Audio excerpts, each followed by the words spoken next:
News channel కి స్వాగతం. నంద్యాల బనగనపల్లి నియోజకవర్గం కంపమల్లి గ్రామంలో వైసీపీ నాయకులపై దాడిలో గాయపడిన ఇద్దరు వ్యక్తులు నంద్యాల ఉదయానంద ఆసుపత్రిలో చికిత్స పొందుతున్న బాధితులను పరామర్శించిన మాజీ ఎమ్మెల్యే కాటసాని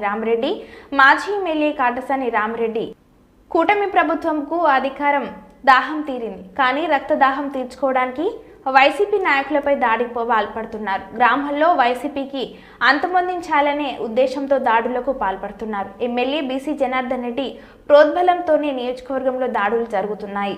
గాయపడిన లోకేష్ రెడ్డి పరిస్థితి విషమంగా ఉంది.